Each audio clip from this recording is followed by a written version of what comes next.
गणपतिगुं हवामहे कविं कवीनामुपमश्रवस्तमं ज्येष्ठराजं ब्रह्मणस्पत आनशृण्वन्नोतिभिः सीदसादनं प्रणो देवी सरस्वती वाजेभिर्वाजिनीवती धीनामवित्र्यवतु गणेशाय नमः सरस्वत्यै नमः श्रीगुरुभ्यो नमः हरिः ओम शांति शांति शांति।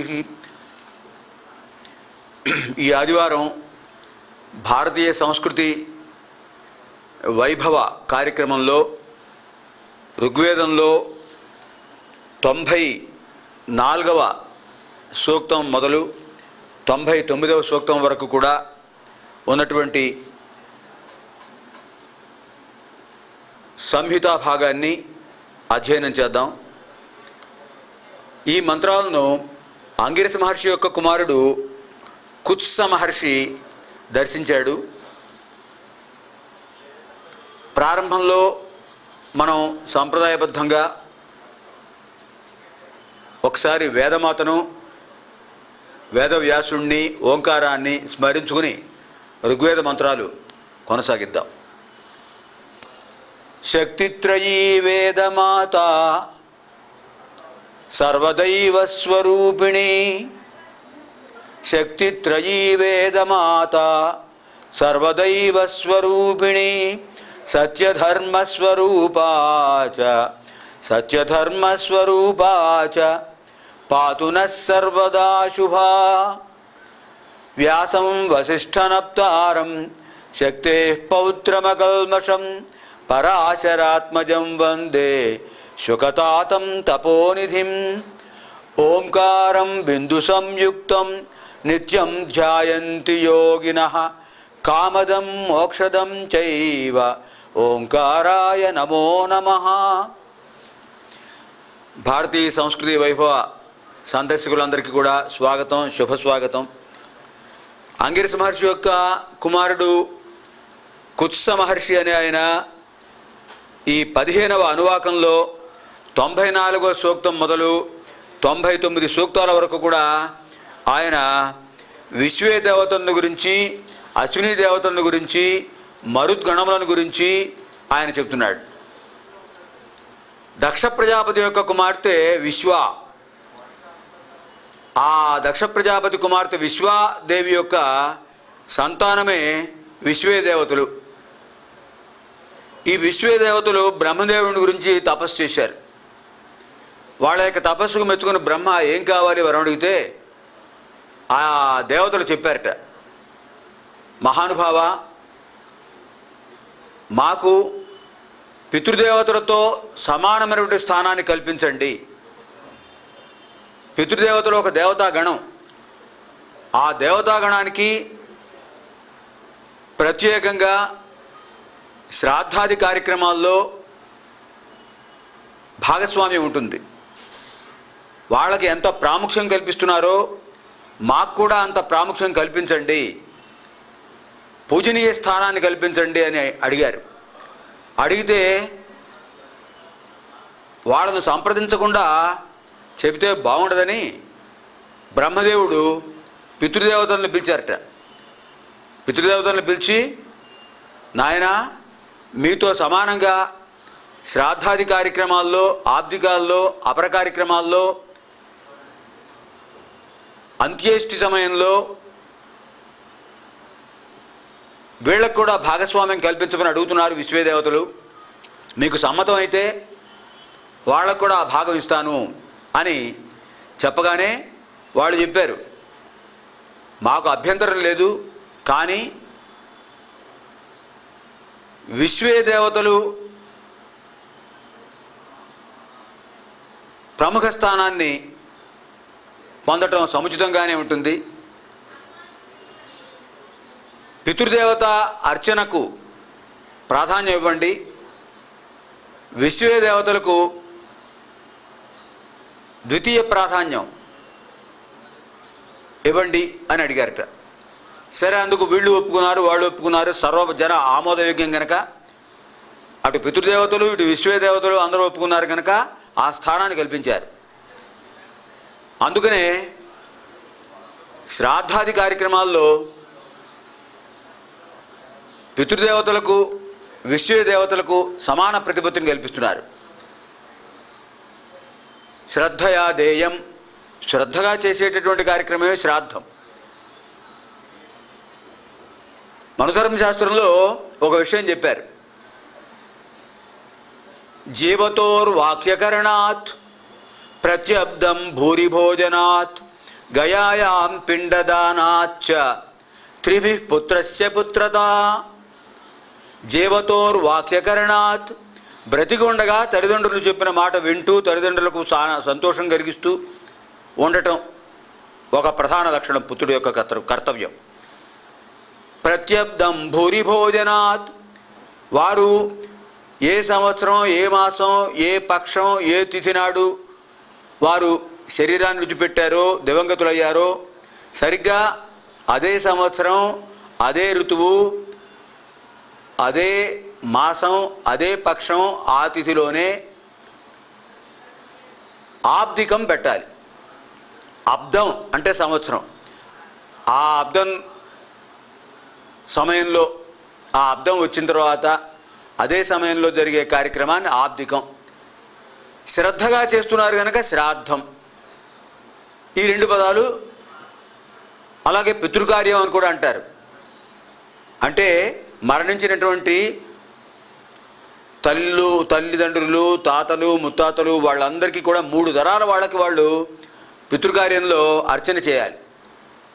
పితృ, పితామహ, ప్రపితామహ, మాతృ, పితామహి, ప్రపితామహి, ఈ రకంగా 3 స్థానాలు కల్పిస్తుంటారు.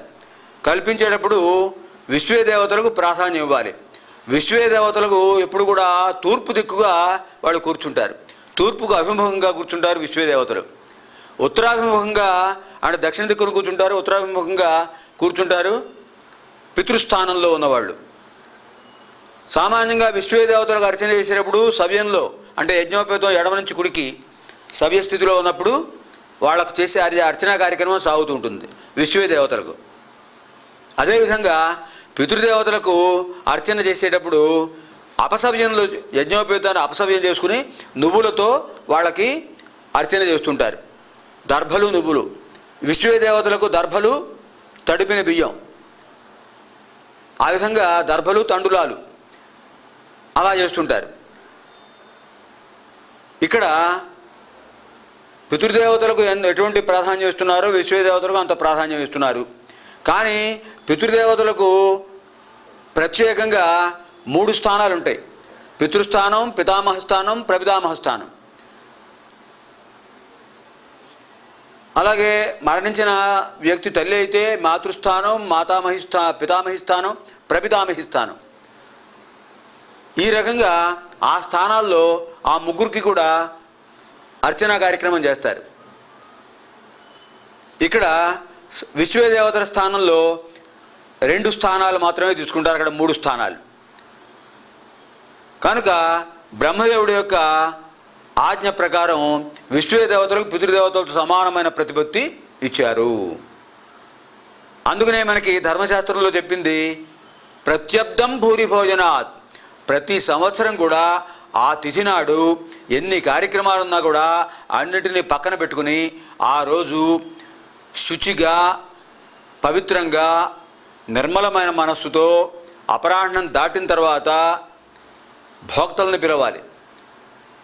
విశ్వే దేవస్థానంలో భోక్తను కూర్చోబెట్టాలి. పితృదేవతా స్థానంలో ఒక భోక్తను కూర్చోబెట్టాలి. మంత్రం చెప్పేటటువంటి పురోహితుడు ఉంటాడు. ఆయన చెప్పిన మంత్రభాగాన్ని బట్టి విశ్వదేవస్థానంలో ముందు వాళ్ళని అర్చించాలి. తర్వాత పితృదేవత స్థానంలో వాళ్ళని అర్చించాలి. అర్చించిన తర్వాత భూరి భోజనాత్, వాళ్లకు ఏ పదార్థాలు ఇష్టమైనవో ఆ పదార్థాలు వాళ్ళకు వడ్డించాలి, వాళ్లకు సంతృప్తి కలిగించాలి. ఎందుకు? పితృదేవతలకు ఎంత పరమప్రీతికరమైనటువంటి అర్చన జరుపుతున్నామో విశ్వదేవస్థానంలో కూడా అంత పరమప్రీతికరమైన స్థానం కల్పించాలి. విశ్వదేవతలు కూడా అంత ప్రాధాన్యం పొందుతున్నారు కాబట్టి విశ్వదేవతలకు ముందు నమస్కారం చేసి సవ్యంలో తండులాలు దర్భలు కలిపి వాళ్ళ చేతికిచ్చి స్వర్చితమస్తు అనుకోవాలి. సు అర్చితం అస్తు, శుభకరమైన అర్చన జరుపుతున్నాను అంటాడనమాట ఆ కర్త, కార్యక్రమం చేసేవాడు. ఆ విధంగా విశ్వదేవస్థానంలో ఆ విశ్వదేవతలను స్మరించి ఆ విశ్వదేవతలను ఆ భోక్తలో ఆహ్వానించి వాళ్ళ యందు ఆవహింపజేసి నమస్కారం చేసి ఈ కార్యక్రమం చేయాలి. కనుక తప్పనిసరిగా పితృదేవతలతో పాటు విశ్వదేవతలను కూడా సమానంగా అర్చన చేయడం అనేది జరుగుతుంది. కనుక విశ్వదేవతలకు అంత ప్రాధాన్యం ఉంది. ఈ విశ్వదేవతలు సర్వే సర్వత్రా ఉండేటటువంటి దేవతలు, విశ్వమంతా సంచరించే దేవతలు విశ్వదేవతలు. విశ్వ అనేటటువంటి దక్ష ప్రజాపతి యొక్క కుమార్తె సంతానం కనుక విశ్వదేవతలు అని పేరున్నాయి. అటువంటి విశ్వదేవతలు మనకి ఇక్కడ అందరికీ ప్రదులు గనక, అందరికీ శుభాన్ని ఇచ్చేవాడు గనక వాళ్ళను స్మరించాలి అని ఇక్కడ కుత్స మహర్షి చెప్తున్నాడు. దీనికి వ్యాఖ్యానం రాస్తూ విద్యారణ్య ముని ఆయన ఏం చెప్పారంటే, విశ్వదేవతలు ఎప్పుడు కూడా మంగళకారులు, అందరికీ శుభం కలగాలి అనుకునేవాళ్ళు. పితృదేవతల్ని స్వర్గలోకానికి ఉత్తమ లోకాలకు పంపించేటటువంటి స్థితి విశ్వదేవతలకు ఉంది. విశ్వదేవతలకు అర్చన చేయకపోతే పితృదేవతలకు ఉత్తమ స్థానం కలగదు. కనుక విశ్వదేవతలకు ఎంతో ప్రముఖమైన స్థానం ఉంది. పుత్రుడి యొక్క కర్తవ్యం ఇంతకుముందే చెప్పుకున్నాం. జీవతోర్వాక్యకరణాత్, బ్రతికి ఉండగా వాడు చెప్పిన మాట వింటూ ఉండాలి, వాళ్ళకి ఆనందం కలిగించాలి, వాళ్ళని తిరస్కరించకూడదు.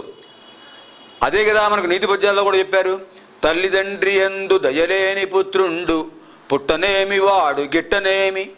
తల్లిదండ్రి యందు దయలేని పుత్రుండు పుట్టనేమి వాడు గిట్టనేమి. పుట్టలోని చెదలు పుట్టవా గిట్టవా విశ్వదాభిరామ వినురవేమా. చెదపురుగులు ఓ క్షణంలో పుడతాయి, ఇంకో క్షణంలో పోతాయి. వాటిని ఎవరు స్మరించరు, తలంచరు, వాటి గురించి అనుకోరు.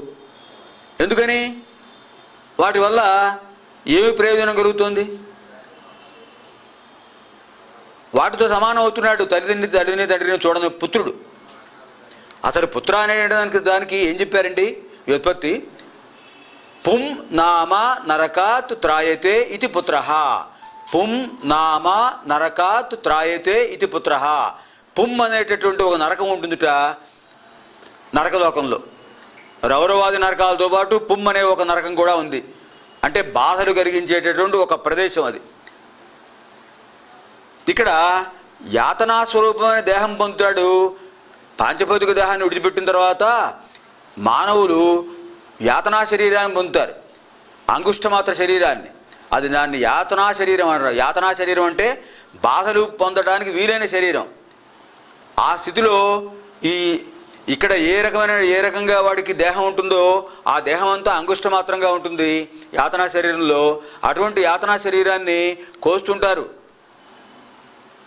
నరికేస్తుంటారు, ముక్కలు చేస్తుంటారు. అయినా కూడా బాధ కలుగుతుంటుంది. కానీ అక్కడ దేహం అయితే మరణం కలుగుతుంది. ఇక్కడ మరణించిన వాడికి ఇంకా మరణం ఉంది. మళ్ళీ ఆ అంగుష్ట శరీరం మళ్ళీ మా ముక్కలు మళ్ళీ కలుసుకుంటాయి, మళ్ళీ యాతన పడుతుంటుంది. ఇలా కేవలం యాతన అంటే కష్టం. యాతన పడడానికి వీలైనటువంటి ఆ దేహాన్ని, అంగుష్టమాత్ర శరీరాన్ని, ప్రేతృభావాన్ని, ప్రేత శరీరం, దాన్ని యాతనా శరీరం అంటారు. అటువంటి యాతనా శరీరం పుం అనే నరకానికి కూడా పోతుందిట. ఆ విధంగా అక్కడికి వెళ్ళేటప్పుడు ఆ పుం అనేటటువంటి నరకాన్ని తప్పించి తిలోదకాలిచ్చి ఈ నరకం నుంచి నిన్ను తొలగిస్తున్నాను, ఆ నరకానికి మీరు వెళ్ళక్కర్లేదు అని చెప్పగలిగేవాడు పుత్రుడు. పుం నామ నరకాత్ త్రాయతే ఇది పుత్ర. పుం అనేటటువంటి నరకము నుండి రక్షిస్తున్నాడు తల్లిని, తండ్రిని, పితృదేవతల్ని, ముత్తాతను, తాతను అందరినీ కూడా. అటువంటి వాడే పుత్రుడు. కనుక ఆబ్దికం పెట్టే అధికారం, శ్రాద్ధం పెట్టే అధికారం ఎవరికి ఉంటుంది? ఔరసపుత్రుడికి. ఔరసపుత్రుడు అంటే వాళ్ళు కన్న కొడుకు. సంతానం లేకపోతే దత్తత స్వీకారం చేస్తారు. వాడిని దత్తపుత్రుడు అంటారు. దత్తపుత్రుడికి కూడా అధికారం ఉంది. దత్తపుత్రుడు కూడా పెట్టచ్చు. వాడికి కూడా ఈ పుంనామ నరకా నుంచి తప్పించే అవకాశం ఉంది. కనుక ప్రత్యబ్దం భూరిభోజనాత్ జవతోర్వాక్యకరణాత్, బ్రతికొండంగా తల్లిదండ్రి మాట వినాలి. తల్లిదండ్రులకు ఏం కావాలో చూడాలి.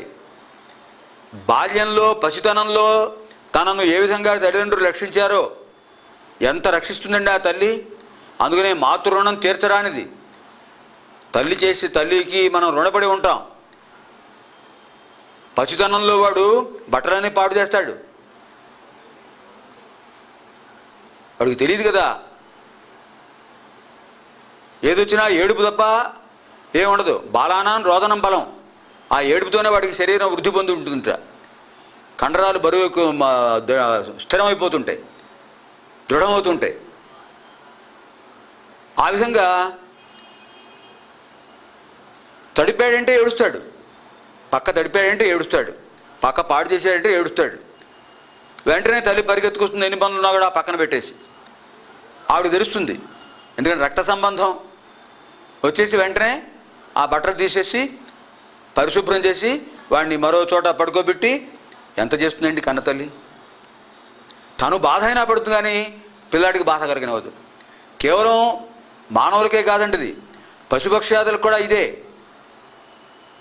ఓ పశువు ఉంది, పిల్లల్ని పెడుతుంది, దగ్గరికి ఎవరైనా వస్తే చీల్చేస్తుంది, ఊరుకోదు. అది ఆ పిల్లల్ని రక్షిస్తుంది. పిల్లల రక్షణ కోసం తనైనా మరణాన్ని సిద్ధపడుతుంది. అంటే ఆ మమకారం అటుంటుంది, మాతృ మమకారం. అది పశుపక్ష్యాదులు జీవం అన్నిట్లోనూ ఉంది. కనుక అటువంటి తల్లి యొక్క రుణం తీర్చుకోలేము. ప్రథమ స్థానం తల్లికి ఇస్తున్నారు. మాతృదేవో భవ. తైత్రీయోపనిషత్తులో గురువుగారి శిష్యుడు చెప్తారు శిక్షావళిలో, మాతృదేవో భవ, పితృదేవో భవ, ఆచార్య దేవో భవ, అతిథి దేవో భవ అని 4 మంత్రాలు చెప్తున్నారు. అంటే మొట్టమొదటి దైవస్థానం ఎవరికి ఇస్తున్నారు? తల్లికి. అలాగే గురుస్థానం కూడా మొదట తల్లికే ఇస్తున్నారు. కారణం, తండ్రిని పరిచయం చేసే తల్లేనండి. నాయన అదిగో ఆయన మీ నాన్నగారు అని తండ్రిని పరిచయం చేస్తుంది తల్లి. ఇదిగో వీడు నీకు అన్నయ్య అవుతాడు, ఈ నీకు అక్క అవుతుంది అని ఇలా పరిచయాలు, బాంధవ్యాన్ని పరిచయం చేసి వాడు ఎలా ప్రవర్తించాలో నేర్పేది తల్లి. అటువంటిది మాతృస్థానం. అటువంటి మాతృస్థానానికి గౌరవం ఇవ్వాలి కనుక ప్రథమ దైవంగా భావిస్తున్నారు, ప్రథమ గురువుగా భావిస్తున్నారు. తల్లి ఒడి మొదటి బడి, ఇది ఒక పెద్ద సామెత, గొప్ప సామెత. అది నిజంగానే. ఇది తల్లి ఒడి మొదటి బడి. తల్లి ఎన్నో మాటలు చెప్తుంటుంది, మంచి మాటలు చెప్తుంటుంది. జిజియాబాయి శివాజీకి బాల్యంలో గోరుముద్దలు తినిపిస్తూ భారత కథలు చెప్పేదిట, రామాయణ కథలు చెప్పేది, పురాణ కథలు చెప్పేది. అంత దేశభక్తి గల వీరుని తయారు చేసింది. ఇప్పుడు అలా చెప్పే ఓపిక, తీరిక తల్లులకు లేదు. యాంత్రిక యుగం అయిపోయింది. అందుకని అలాంటి మహావీరులను తయారు చేసిన కన్నతల్లులు ఎంత ధన్యులు చూడండి. అందుకనే మాతృ రుణం తీర్చుకోరానిది, తీర్చలేనిది. తండ్రి రుణమైనా తీర్చుకోవచ్చు, గురు రుణమైనా తీర్చుకోవచ్చు, తల్లి రుణం తీర్చరానిది. అందుకనే తల్లిని తండ్రిని గౌరవించాలి.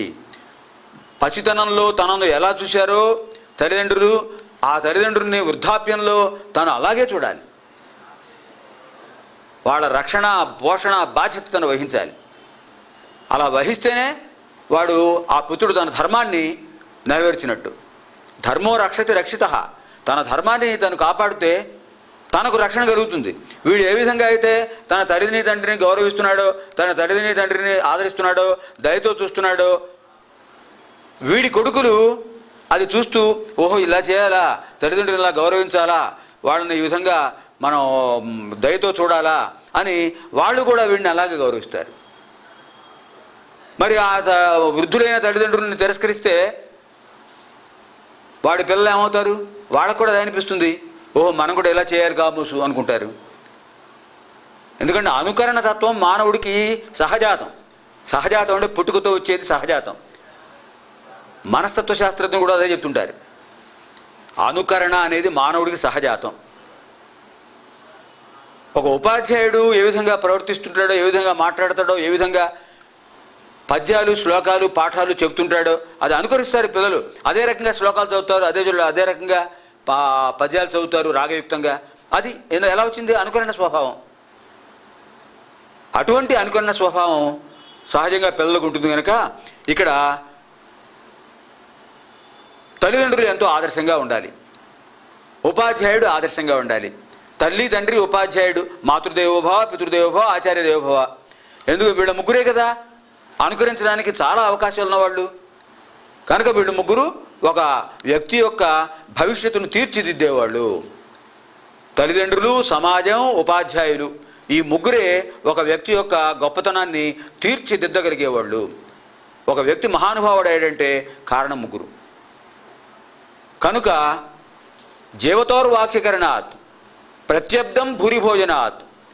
మూడో విషయం చాలా గొప్పది. గయాయాం పిండదానాచ్చ. గయకు వెళ్ళాలి. గయాక్షేత్రం కాశీ, గయా, ప్రయాగ. కేవలం తల్లిదండ్రులకు, మరణించిన తల్లిదండ్రులకు ఉత్తమగతి కలిగించాలంటే గయకు వెళ్ళాలి. గయలో పిండదానం చేయాలి, పిండ ప్రదానం చేయాలి. గయలో పిండ ప్రదానం చేస్తే వాళ్లకు పుమ్ అనే నరకం నుంచి దాటి వెళ్ళిపోతారట వాళ్ళు. అటువంటి స్థితి కల్పించే బాధ్యత కొడుకుంది, కొడుక్కి ఆ పుత్రుడికి ఉన్నది. అటువంటి విశేషాలన్నీ కూడా మనకు భారతీయ సంస్కృతిలో ఉన్నాయి కనుక విశ్వదేవతలకు ఎంతో ప్రాధాన్యం ఇస్తున్నారు. తర్వాత మనం ఇంకొక గొప్ప విషయం గమనించాల్సిందంటే భారతీయ సంస్కృతి వైభవంలో దేవతలకి అర్ఘ్యప్రదానం చేసినప్పుడు ఈ 4 చేతుల మీదుగా మనకి ఈ చేతిలో స్థానాలు ఉన్నాయండి. ఈ అంగుష్ట స్థానం పరమాత్మ స్థానం, తర్జని చూపుడు వేలు జీవాత్మ స్థానం. ఇది సత్వగుణం, రజోగుణం, తమోగుణం. సత్వగుణం, రజోగుణం, తమోగుణం. ఎందుకంటే సత్వగుణం బుధుడు, రజోగుణం రవి సూర్యుడు, తమోగుణం శని. వరుసగా 3 స్థానాలు ఉన్నాయి. బుధుడు, రవి, శని. బుధుడు సత్వగుణం, రవి అంటే సూర్యుడు రజోగుణం, ఇక్కడ శని తమోగుణం. ఈ 3 గుణాలకి పక్కనే ఉన్నటువంటి వాడు జీవస్థానం, జీవాత్మ. ఇక్కడ బొటనవేలు పరమాత్మ స్థానం. ఈ జీవాత్మ ఎప్పుడు కూడా పరమాత్మను దర్శించాలంటే వాడు వంగాలి. ఇది పైకి వెళ్ళదు, చూపుడు వేలు వంగాలి, జీవాత్మ వంగాలి, వంగి ఇక్కడికి రావాలి. దీన్నే చిన్ముద్ర అంటారు. చిత్ అంటే జ్ఞానం, జ్ఞానాన్ని కలిగింపజేసే ఒక గుర్తు ఇది. ముద్ర అంటే గుర్తు. చిన్ముద్ర, చిత్ ప్లస్ ముద్ర, చిన్ముద్ర. అంటే పరమాత్మ వైపు జీవాత్మ వంగి ఉంటాడు త్రిగుణాలకు అతీతంగా. సత్వగుణం, రజోగుణం, తమోగుణం ఈ 3 గుణాలకు అతీతం అవ్వాలి వాడు. ఈ 3 గుణాలకు, ఎందుకంటే ఈ 3 గుణాలు పునర్జన్మ కారకాలే. సత్వగుణం మంచితనం, రజోగుణం అహంకారం, తమోగుణం మూర్ఖత్వం. ఈ 3 గుణాల్లో ఏదైనా సరే మళ్ళీ జన్మ కారణం అవుతుంది. 3 గుణాలు లేని మానవుడు ఉండడు. 3 ఉంటాయి, శాతం పెరుగుతుంటుంది. సత్వగుణం శాతం పెరిగితే మంచితనం బయటపడుతుంటుంది,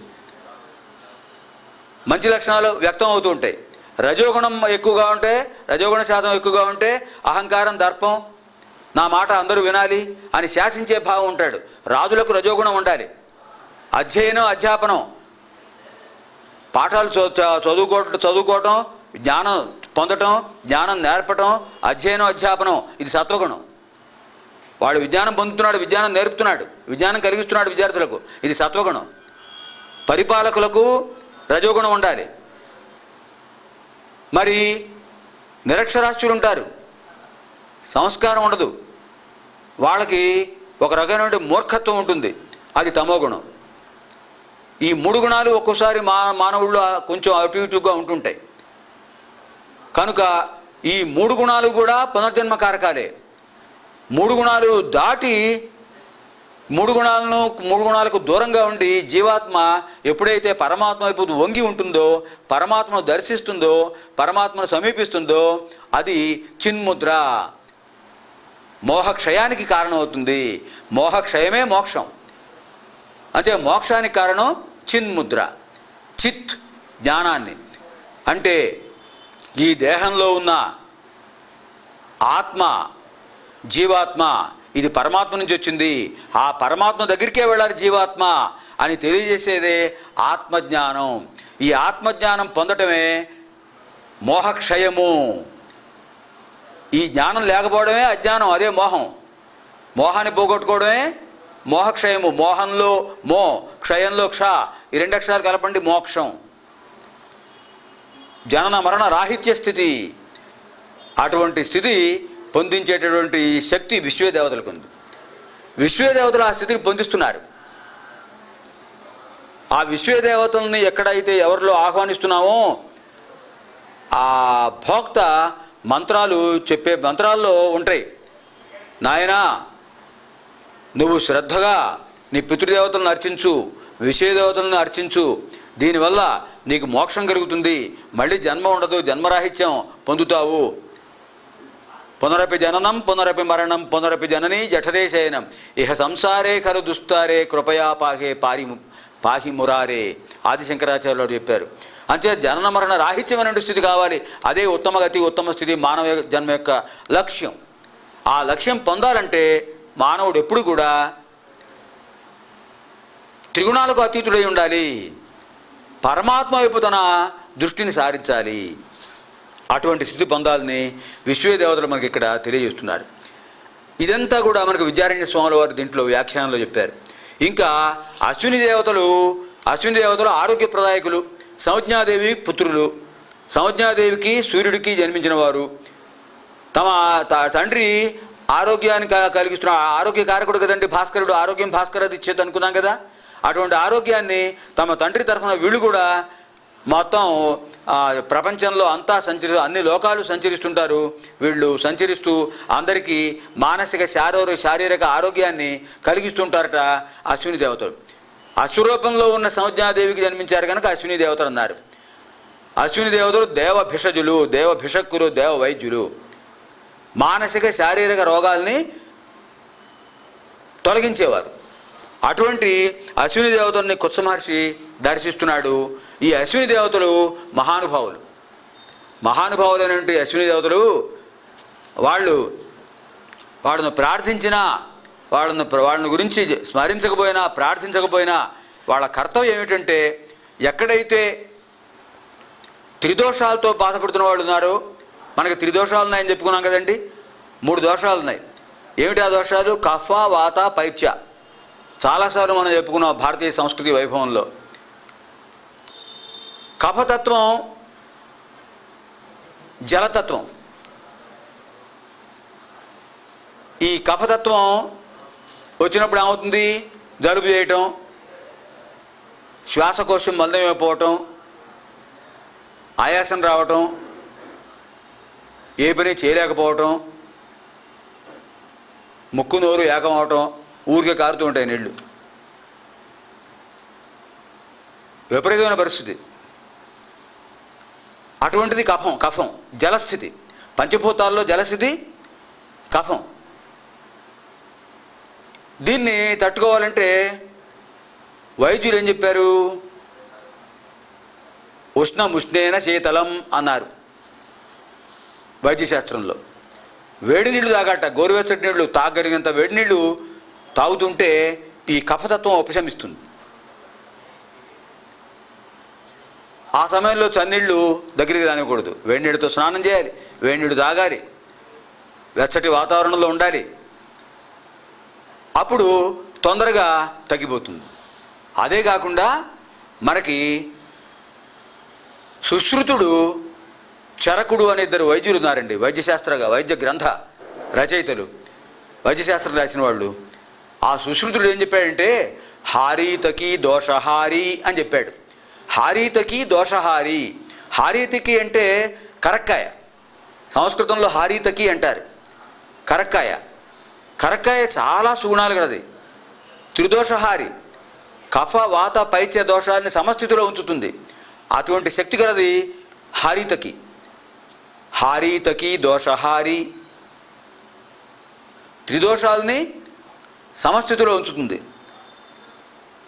అటువంటి స్థితిలో ఏం చేయాలంటే కరక్కాయ పొడి చేసి ఆ కరక్కాయ పొడిని తేనెలో కొంచెం అద్దుకుని, అంటే ఒక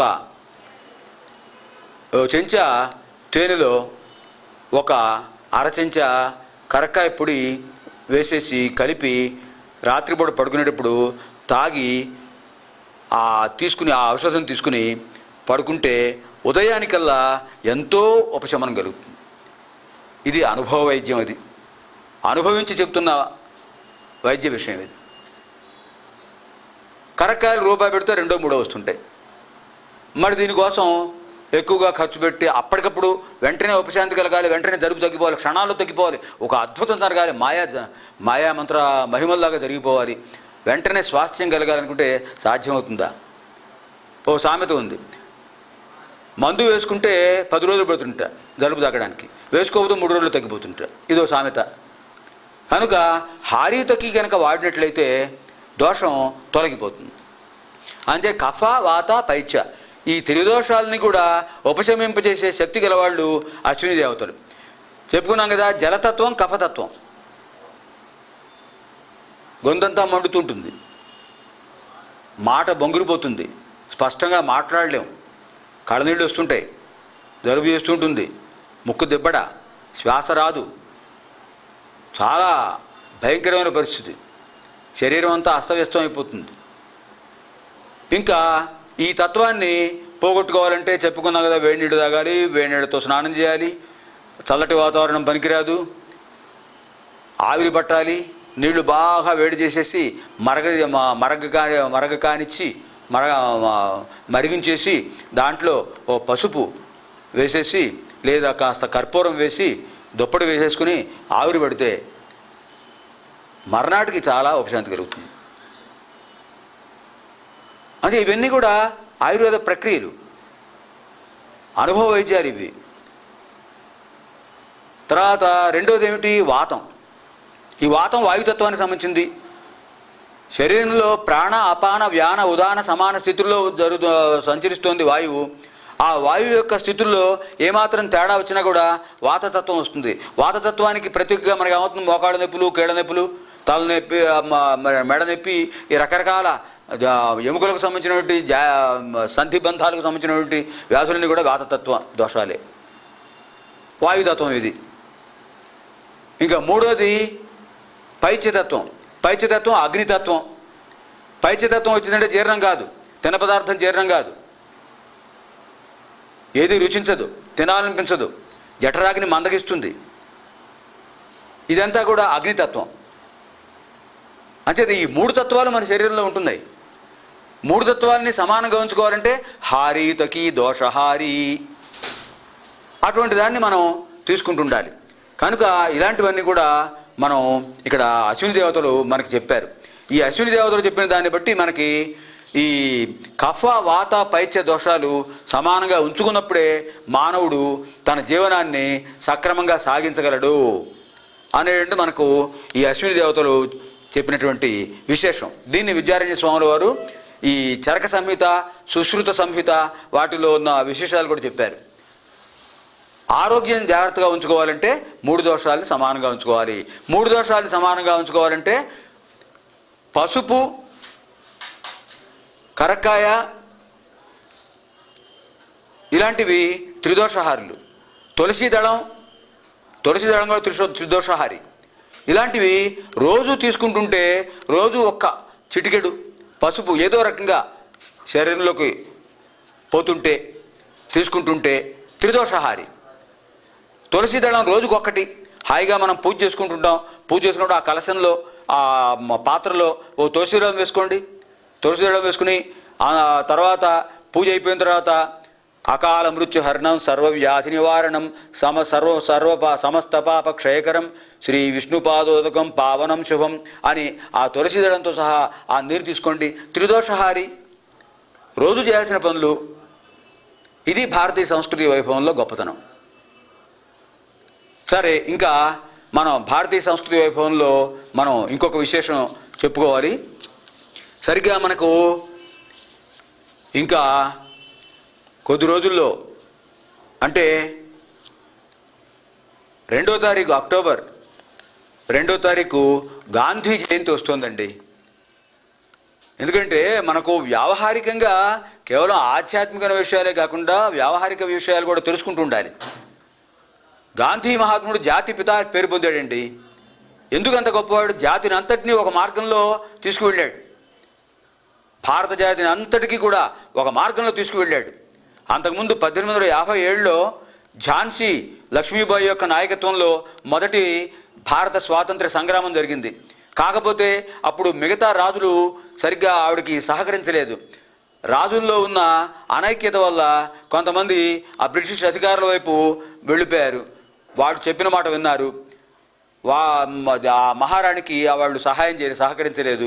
అందుకని ఆ మొదటి స్వాతంత్ర సమరం జయప్రదం కాలేదు. కానీ ఆ అపజయం మరో విజయానికి సూచన అయింది.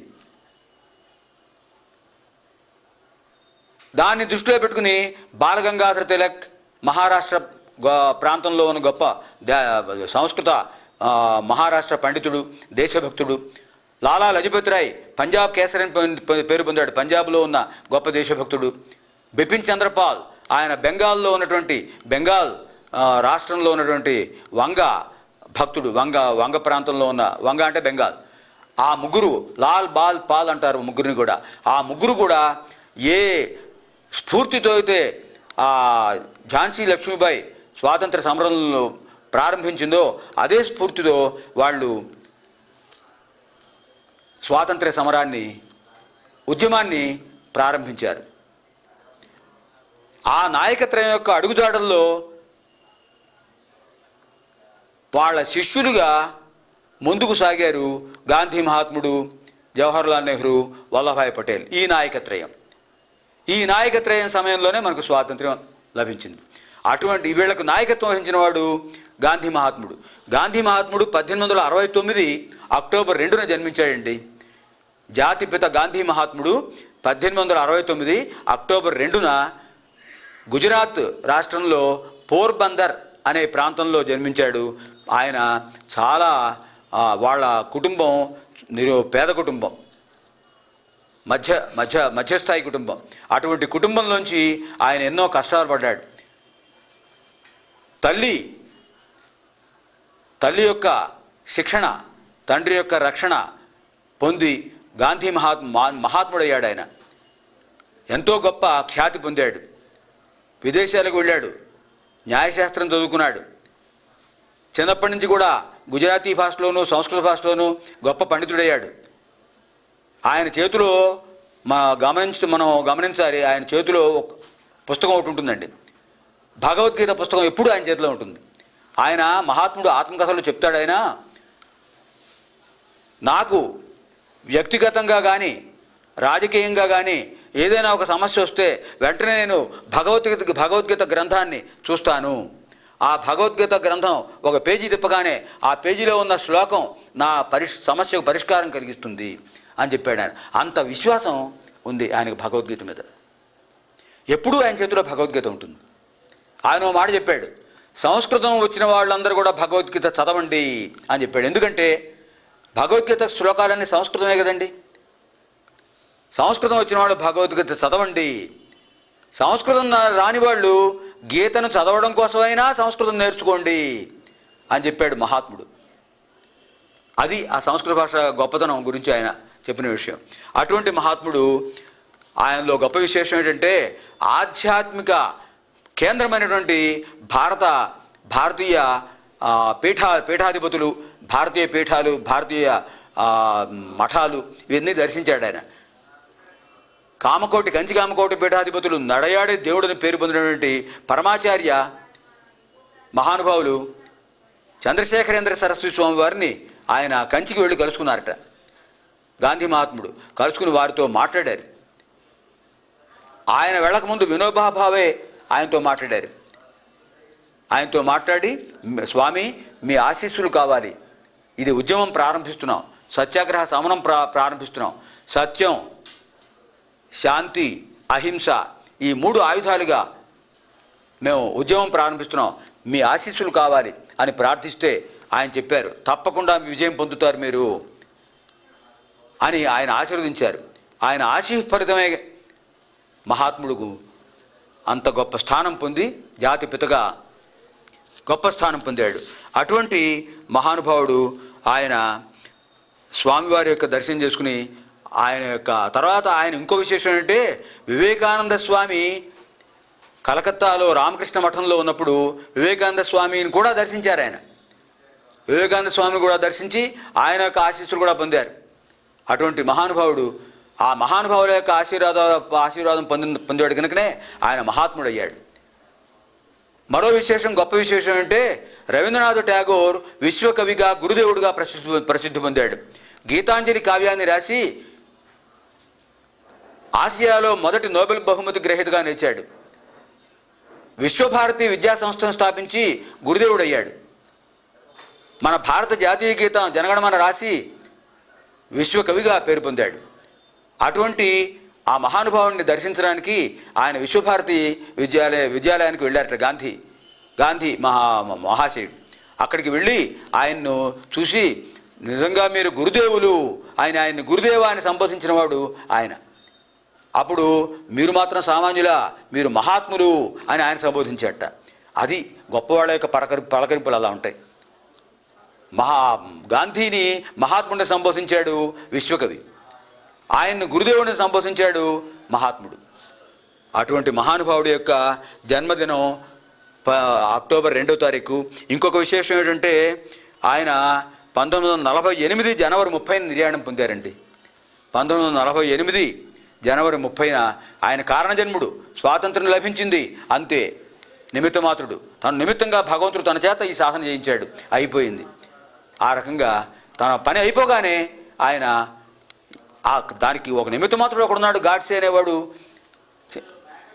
ఆయన హిందూ మహమ్మదులు ఐక్యంగా ఉండాలనేటటువంటి ఒక జాతీయ సమైక్య భావాన్ని ఆయన చెబితే అది సహించలేక వాడు ఆయన ప్రాణాలు తీశాడు. అది 1948 జనవరి 30న ఆయన నిర్యాణం చెందారు. ఇంకొక విశేషం ఏంటంటే, అక్టోబర్ 2నే లాల్ బహదూర్ శాస్త్రి కూడా జన్మించాడండి. లాల్ బహదూర్ శాస్త్రి నిజమైనటువంటి గాంధేయవాది. కారణం ఏంటంటే, ఆయన ఎంత గొప్ప గాంధేయవాదో మనకి ఆయన చరిత్రను బట్టి తెలుస్తుంది. ప్రధానమంత్రిగా జవహర్లాల్ నెహ్రూ పదవి బాధ్యత తీసుకున్న తర్వాత నిజాయితీపరుడైనటువంటి లాల్ బహదూర్ శాస్త్రికి తన కేంద్ర మంత్రిమండలిలో స్థానం ఇచ్చి రైల్వే శాఖను కేటాయించాట. ఒకసారి ఉత్తరప్రదేశ్లో అలేలూరు దగ్గర ఒక ఘోరమైన ప్రమాదం జరిగింది. ఆ ప్రమాదం జరగడానికి అక్కడ వాళ్ళు ఎవరో బాధ్యులు, ఉద్యోగులు.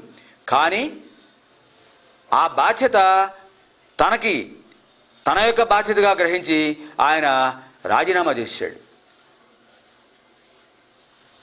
నెహ్రూ ఎంతో బతిమలాడట, నువ్వెందుకు రాజీనామా చేస్తావు, నువ్వు కాదు కదా బాధ్యులు వాళ్ళు ఉన్నారు, ఆ అధికారుల యొక్క నిర్లక్ష్యం వల్ల జరిగింది అంటే, లేదు ఈ శాఖకు నేను అధిపతిని గనక ఇందులో నాది కూడా బాధ్యత ఉంటుంది అని రాజీనామా చేశాడు ఆయన. తర్వాత జవహర్లాల్ తర్వాత ప్రధానమంత్రి అయ్యాడు ఆయన. ఇంకొక విశేషం చూడండి, ప్రధానమంత్రి కాకముందు ఆయన ఆదాయం, ఆయన యొక్క స్థాయి ఎలా ఉందో, ప్రధానమంత్రి స్థానంలో ప్రధానమంత్రిత్వం అయిపోయిన తర్వాత కూడా ఆయన స్థాయి అలాగే ఉంది. సొంత ఇల్లు లేదండి ఆయనకి. ప్రధానమంత్రి అయినా కూడా ఆయన సొంత ఇల్లు లేదు.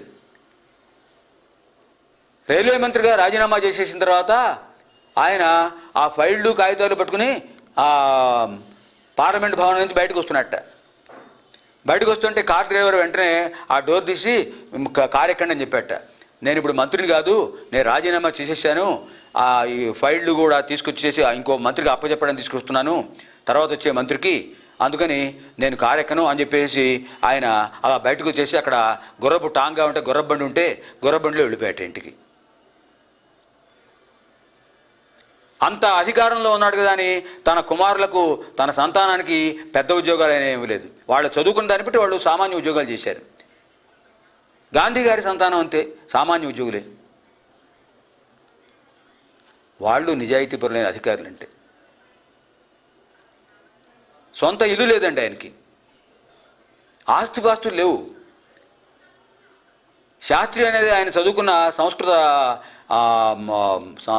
సంస్కృత భాషకు సంబంధించిన ఒక బిరుదం, ఒక డిగ్రీ. శాస్త్రి అనేది ఒక పీజీడీ, పోస్ట్ గ్రాడ్యుయేషన్ డిగ్రీ సంస్కృతంలో. అది చదవడం వల్ల ఆయన లాల్ బహదూర్ శాస్త్రి అయ్యాడు. జై జవాన్ జై కిసాన్, ఈ దేశానికి రక్షకులు ఇద్దరే, ఒకడు రైతు ఒకడు సైనికుడు అని చెప్పినవాడు మహానుభావుడు. అటువంటి మహానుభావుడు జన్మించిన రోజు అక్టోబర్ 2. సరే, ఇంకా మనం భారతీయ సంస్కృతి వైభవంలో సంస్కృత భాషకు కూడా ప్రాధాన్యం ఇస్తున్నాం కనుక ఒకసారి ఆ శ్లోకం మళ్ళీ ఒకసారి గుర్తు చేసుకుందాం. కేయూరాణి నభూషయంతి పురుషం హారాన చంద్రోజ్వలాః న స్నానం న విలేపనం న కుసుమం నాలంకృతా మూర్ధజాః వాణ్యేకా సమలంకరోతి విబుధం యా సంస్కృతా ధార్యతే క్షీయంతేఖిల భూషణాని సతతం వాగ్భూషణం భూషణం. ఒకప్పుడు దాదాపుగా ఒక అర్ధశతాబ్దం క్రిందటి వాళ్ళకి అందరికీ కూడా తెలుస్తుంది. అమరవాణి కార్యక్రమం వచ్చేదండి రేడియోలో విజయవాడ నుంచి. కేశవపంతులు నరసింహశాస్త్రి గారు గొప్ప సంస్కృత పండితులు. ఆయన సంస్కృత పాఠం చెప్పేవారు. అమరవాణి రేడియో కార్యక్రమంలో సంస్కృత పాఠం చెప్పేవారు. ఇంకో విశేషం ఏంటంటే ఆ సంస్కృత పాఠం ఆయన చెప్పే వాక్యాలు వింటూ, ఆయన చెప్పే శ్లోకాలు మళ్ళీ పునశ్చరణ చేస్తూ, ఆ పదాలకు అర్థాలు తెలుసుకుంటూ, ఆయన అడిగిన ప్రశ్నకు సమాధానం చెప్తూ ఉండే విద్యార్థుల్లో మొదటి విద్యార్థిని అప్పటి గొప్ప విద్వాంసురాలు శ్రీరంగం గోపాలరత్నం గారు. మహావిద్వాంసురాలు ఆవిడ, బాలమురళీ కృష్ణ గారి శిష్యురాలు. ఆవిడ శిష్యురాలు, ఆయన ఉపాధ్యాయుడు. ఆ విధంగా అమరవాణి కార్యక్రమం కొన్ని సంవత్సరాల పాటు అందరికీ సంస్కృతాన్ని వ్యాప్తి చేసిందండి. నిజమైన సంస్కృత భాషా ప్రచారకులు కేశవపంతులు నరసింహశాస్త్రి గారు, మహానుభావులు, చిరస్మరణీయులు, ప్రాతస్మరణీయులు. ఆయన అడుగుజాడల్లో సంస్కృత పాఠం మళ్ళీ మనకి ఈ ఓం ఛానల్ ద్వారా అందరికీ చెప్పే అవకాశం కల్పిస్తున్నారు. నిజంగా ఇది ఎంత గొప్ప కార్యక్రమం చూడండి. సంస్కృత భాషను వ్యాప్తి చేయడం, సంస్కృత భాష ప్రచారకులుగా ఆ సంస్కృత భాషను నేర్పడం అనేది అది చెప్పేవాళ్లకు వినేవాళ్లకు కూడా అది అదృష్టం. ఇంతకుముందు ఒక అధ్యాయంలో చెప్పుకున్నాం, ఒక చేసే పని మంచిదైనా చెడ్డదైనా నలుగురు భాగస్వాములు అవుతారట. కర్త కారయిత చైవ ప్రేరకశ్చానుమోదకః సుకృతే దుష్కృతే చాపి చత్వార సమభాగినః. కనుక ఈ ఓం మాధ్యమం ప్రసారం వాళ్ళు, ఈ అవకాశం ఇచ్చినటువంటి వాళ్ళు, చెప్పేటటువంటి సంస్కృత భాషా ప్రచారకులు, వినేటటువంటి మీరు బాగుంది అని మెచ్చుకుంటూ మేము కూడా నేర్చుకుంటాను అనేటువంటి వాళ్ళు, సందర్శకులు అందరూ కూడా ఈ పుణ్య కార్యక్రమంలో భాగం పంచుకుంటున్నారు. అందరికీ నమస్కారం చేస్తూ మనం సంస్కృత వాక్యాలు చూద్దాం. ఇంతకుముందు ప్రార్థనా శ్లోకాలు పూర్తి చేసామండి. ప్రార్థనా శ్లోకాల తర్వాత ప్రవేశిక పుస్తకంలో మనకి బాలరామాయణ శ్లోకాలు ఇచ్చారు. వాల్మీకి రామాయణంలో 7 కాండలు ఉన్నాయండి. 24,000 శ్లోకాలు, 7 కాండలు. అందులో మొదటిది బాలకాండ. ఆ బాలకాండలో మొదటి సర్గ బాలరామాయణం, సంక్షేప రామాయణం అని కూడా అంటారు. నారద మహర్షి వాల్మీకి మహర్షికి రామాయణ కథను సంక్షిప్తంగా చెప్పాడు. అదే బాలరామాయణం. శుక్లాంబరధరం విష్ణుం శశివర్ణం చతుర్భుజం ప్రసన్నవదనం ధ్యాయేత్ సర్వ విఘ్నోపశాంతయే. ఈ శ్లోకంతో మొదలుపెట్టి బాలరామాయణంలో మనకి శ్లోకాలు ఆ వాల్మీకి మహర్షి ఆయన చెప్పాడు. రామాయ రామభద్రాయ రామచంద్రాయ వేధసే రఘునాథాయ నాథాయ సీతాయాః పతయే నమః కూజంతం రామ రామేతి మధురం మధురాక్షరం ఆరుహ్య కవితాశాఖాం వందే వాల్మీకి కోకిలం అంజనానందనం వీరం జానకీశోకనాశనం కపీశమక్షహంతారం వందే లంకాభయంకరం వేదవేద్యే పరే పుంసి జాతే దశరథాత్మజే వేదః ప్రాచేతసాదాసీత్ సాక్షాత్ రామాయణాత్మనా యః కర్ణాంజలి సంపుటైరహరః సమ్యక్ పిబత్యాదరాత్ వాల్మీకిర్వదనారవిందగడితం రామాయణాఖ్యం మధు జన్మవ్యాధి జరా విపత్తి మరణైః అత్యంత సోపద్రవం సంసారం సవిహాయ గచ్చతి పుమాన్ విష్ణోః పదం శాశ్వతం. ఇక్కడి నుంచి బాలకాండ ప్రారంభమైన నారదుడు చెప్పిన కథ.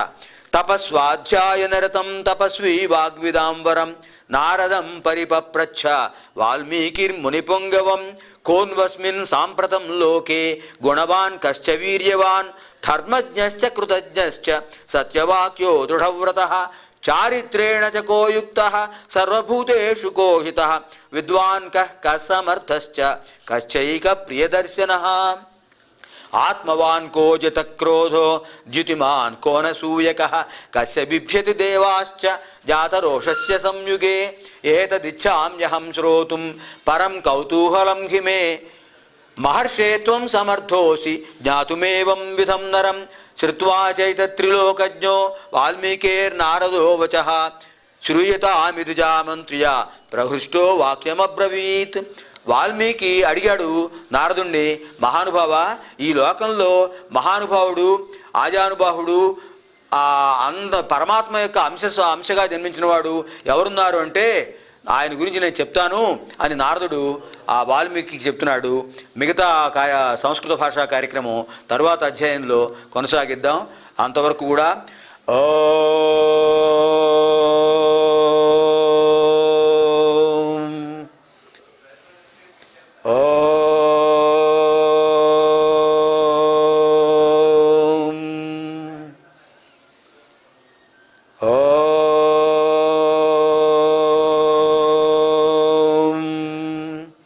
సహనావతు సహనౌ భునక్తు సహ వీర్యం కరవావహై తేజస్వినావధీతమస్తు మా విద్విషావహై. ఓం శాంతి శాంతి శాంతి. స్వస్తి ప్రజాభ్యః పరిపాలయంతాం న్యాయేన మార్గేణ మహీం మహీషాః. గోబ్రాహ్మణేభ్యः శుభమస్తు నిత్యం. లోకాः సమస్తాः సుఖినో భవంతు. అసతో మా సద్గమయ తమసో మా జ్యోతిర్గమయ మృత్యోర్మా అమృతం గమయ. ఓం శాంతి శాంతి శాంతి. దివ్యాం భవ్యాం సుబోధాం చ శుద్ధామర్థప్రదాయినీం జననీం బహుభాషాణాం వందే గీర్వాణ భారతీం. స్వస్తి.